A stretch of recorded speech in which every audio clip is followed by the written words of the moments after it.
on the Hawkeye Sports Network from Learfield. This is the Fight for Iowa podcast, brought to you by Athletico Physical Therapy, proud partner of the Iowa Hawkeyes and the Big Ten Conference. Iowa's corn farmers of the Iowa Corn Growers Association and Iowa Corn Promotion Board. You may think Iowa grows corn, but the truth is corn grows Iowa. Shields, we're right there with you in Des Moines, Sioux City, Iowa City, and Cedar Falls. University of Iowa Healthcare.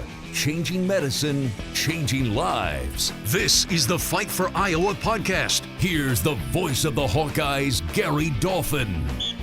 My new broadcast partner on Hawkeye Football Game Day was an All-American linebacker for Iowa from 2005 through 2009, followed by a 4-year career with the Indianapolis Colts.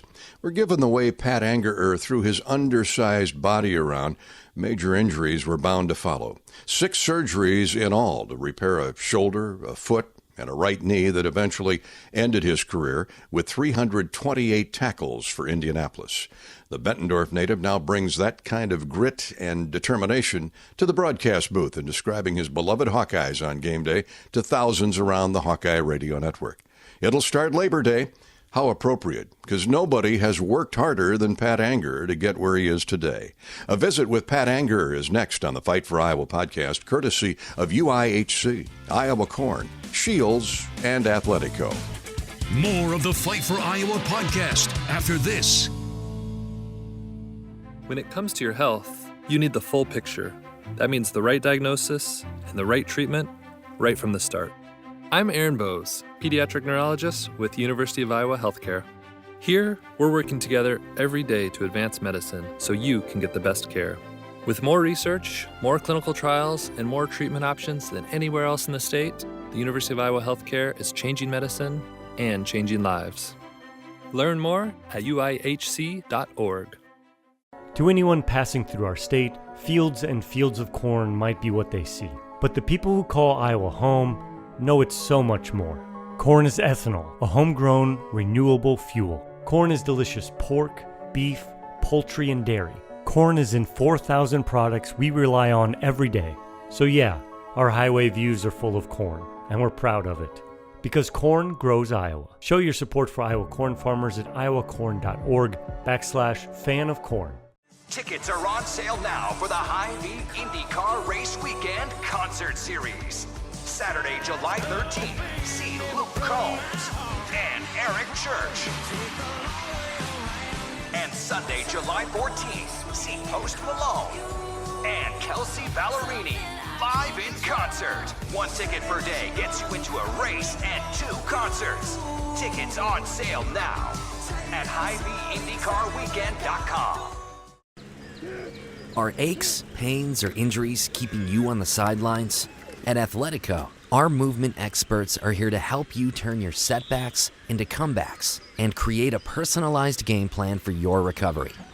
With no prescription or referral needed, Athletico Physical Therapy is where your comeback story begins. Get started today by scheduling a free assessment at athletico.com. Proud partner of the Iowa Hawkeyes. Now back to the Fight for Iowa podcast. Here's the voice of the Hawkeyes, Gary Dolphin. 37-year-old Pat Angerer played football with as much energy, passion, and joy as anyone who strapped on a helmet. Now he's traded that head protector for a headset, getting to express himself on the air on Saturdays. Bettendorf High School's all-time leading tackler threw ball carriers to the ground 145 times in Iowa's 11-win 2009 season that ended with a victory over Georgia Tech's vaunted triple-option offense in the Orange Bowl. Angerer had grabbed the Indianapolis Colts' attention by then, and they made him their second-round draft pick. All this after Pat Angerer pondered whether or not he even wanted to attend college, wondering where the academic drive would come from. But with no-nonsense parents and doting brothers and sisters, Angerer figured out quickly a college education from the University of Iowa was the best route to a bright but unknown future. Oh, absolutely. And I was the youngest of 5 kids. And so I was always beat up and I was always very low on the totem pole. So I never was able to get too confident and too cocky. And that was something that my family has always instilled in me. if you can't make fun of yourself, then you can't really do anything. And sometimes I probably do it a little bit too much, but terrible at taking compliments. So I always just throw it back at myself. But yeah, I look at my career and my life, and getting to this point, so many things had to work out. Like I never anticipated on going to college. I was going to go to the military, like my dad did, and my brother Nate was in the Marines, and and then it happened, and I'm at college. And then there was a time in my career when I was thinking about giving it up, and times were tough. And I'm very thankful that I took ownership in where I was at, and kind of changed my outlook on everything. And 2 years after I was going to quit football, I ended up becoming an All-American and getting drafted. And then you get done, and it's a hard process being done. And I work at a great place now. Things are awesome. And now I'm the color commentator sitting there with Dolph, and sitting there with a legend, and being able to be a part of this program again is so huge to me, because it's been such a huge part of my life. Obviously football and Iowa football, and the people in that building and the people on that field are, I love that. And what a great opportunity to talk about a sport you love with the program you love. Well, fans you love are watching, and it's just, it's awesome, man. I'm super excited. I can sense that. You mentioned your dad and your folks, of course, they gave you a tremendous upbringing like the rest of the siblings. And I was thinking about this in the last couple of weeks after we had been together a couple of times. Your dad, am I out of bounds here? Your dad is built, it looks a little bit like Norm Parker. I mean, they're similar in size and attitude. I see a lot of your dad in Norm Parker, and I'm sure that had to be part of the enduring process when you came to Iowa to play for Coach. Yeah, very, very similar. Very similar. It just being able to be around Norm, like it was very likewise, just look and build and everything of my old man.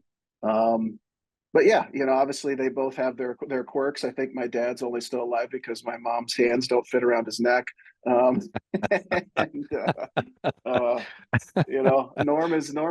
he was just as stubborn as my old man, so it worked out pretty great. Well, they both got to be proud and delighted with your new venture here, along with all your other successes. The head coach is still Kirk Ferentz, though, and you can't put enough of an emphasis on the stability and the steady as she goes ship that is Iowa football without having a guy like Kirk Ferentz. His staying power is just incredible, particularly in this day of college football. Oh, definitely. And we were just up on Saturday at an Iowa Legacy event. I was able to bring my family up there, and we haven't been able to get to it because of youth sports. And luckily, my 10-year-old played in Iowa City, so it was just perfect. And what I love about it is the same thing that Coach Ferentz was instilling in me and my teammates. He's instilling in these kids. And when you talk to the players, they think the same way we did. They compete the same way we did, and it's so great to see in this world. We've got a tough group of kids, and every positive thing that comes out of that program is 100% due to Coach Ferentz and his leadership.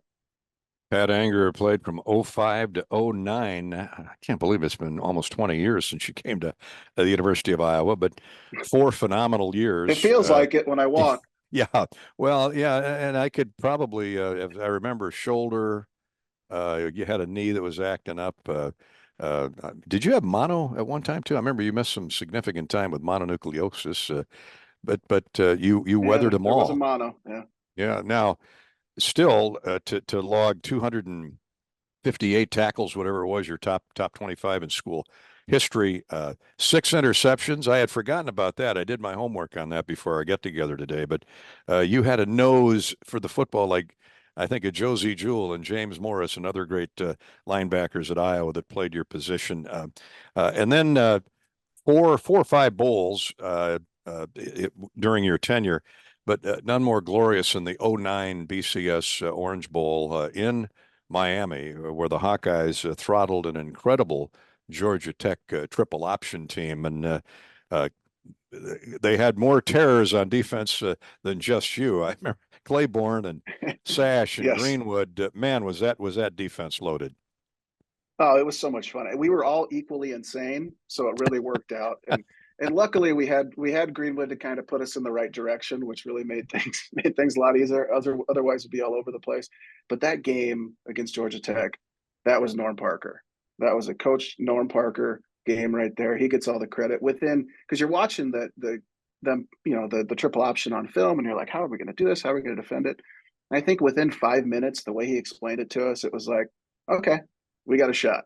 Obviously, it helps with the D-line we had, Adrian Claiborne, Carl Klug, Roderick Binns, Christian Ballard. Like, those guys were freaks of nature and completely insane and just awesome, hard-nosed Iowa football players.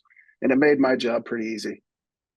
Pat, Phil Parker, no relation to Norm Parker, but they're both from the state of Michigan. Phil actually grew up in Ohio. What are the similarities that you see, other than the last name, Phil Parker to Norm Parker? Because the Hawks haven't missed a beat since Phil took over a dozen plus years ago. Yeah, I think it's just, you can call a million different defenses, and you see a lot of teams, they have so many different defenses that it gets confusing. Phil and Norm, it's let's keep it simple and let's do things the right way. And now Phil has a little bit more, he blitzes a little bit more than Norm did, than we did when I played. But it's very similar. We're gonna do the basics right. We're gonna be perfect at the basics, and then we're gonna be able to install a little flash to it. And these guys play fundamentally sound, and that's Coach Norm Parker. That's what he did. Let's play fundamentally sound, and Phil as well. And it's fun to watch every single year. Well, it takes three to tango. Defense has certainly carried the black and gold flag the majority of the time here the past few years. Offense certainly has had its moments, and special teams, no more Torrey Taylor. We wish him well in a Bear uniform up the road in Chicago. But Reese Dakin sounds like he's more than a capable replacement. So as you know, it takes three phases. I'm really impressed in the few visits I've had with Tim Lester. I'm hearing great things since he arrived in February. What are you hearing? What do you see about the Iowa offense in this new look coming here in a few months' time? Yeah, and we've got, we're healthy. We've got quarterback back, and I've heard amazing things. I haven't been up there to see it, but I've heard phenomenal things about our offense and how it looks, and guys are moving around, and the pieces are kind of fitting together as far as our line maturing, receivers obviously maturing as well, and you've got your stud quarterback, Cade McNamara, with the great hair, just kicking butt. So I'm super excited to be able to get in there and check it out and watch what they can do this year. What is it about the Quad Cities that you feel lends itself to Hawkeye football? Well, Hawkeye football is about toughness, and it's about accountability. And when you're young and you're getting into sports, those are the things that your coaches instill in you through here in this community. And a lot of it is because, there's a lot of factories here. There's a lot of blue collar hard workers here. And that mindset of, hey, going in there, getting the job done, doing things the right way, that's instilled to everybody here in our community at a young age. And it's awesome because that's Iowa football. So the transition from coming, from the Quad Cities to Iowa City and being held accountable and trying and being told to do things the right way, that was an easy transition for anybody that comes from here and goes up to Iowa City. Well, we're going to make a lot of great memories going forward. A lot of good players from the Quad Cities still to Absolutely. come to the University of Iowa. And Pat, congratulations on your selection. It's certainly deserving. We'll look forward to seeing you this fall and along the banquet tour trail this summer yet as we get ready for Iowa football. Thanks for joining us on the Fight for Iowa podcast. Thanks for having me, Dolph. I'm really looking forward to it, man. The Quad Cities has been good to Coach Kirk Ferentz in Iowa. Tavian Banks, Brett Greenwood, Julian Vandevelde, Jake Gervais, and Joe Conklin, to name a few. And now, a second time around for Pat Anger, coming to a Hawkeye Radio Network station near you. Iowa baseball's Brody Breck and Raider Tello this week were named All-Midwest Region by the American Baseball Coaches Association. Breck was 4-3 with a 3.33 earned run average in 15 starts, striking out 128 batters in 78 innings, and was fourth nationally in strikeouts per 9 innings at 14.5. Tello hit .357, mashing 7 home runs, with 19 doubles, 4 triples, and 60 RBIs. The California native led the Hawkeyes in hits, runs, doubles, triples, and RBIs. Enjoy the rest of your week. I'm Gary Dolphin. That's this week's Fight for Iowa podcast. Go Hawks. You've been listening to the Fight for Iowa podcast. Hawkeye fans, remember to hit the subscribe button on your favorite podcast app. Once you become a Fight for Iowa podcast subscriber, you'll automatically receive the latest episodes of the Fight for Iowa podcast, the Hawkeye Women Rise podcast, Hawk Talk replays, exclusive game content, and more. Until next time, on Iowa, and go Hawks! The preceding has been a Learfield presentation on the Hawkeye Sports Network.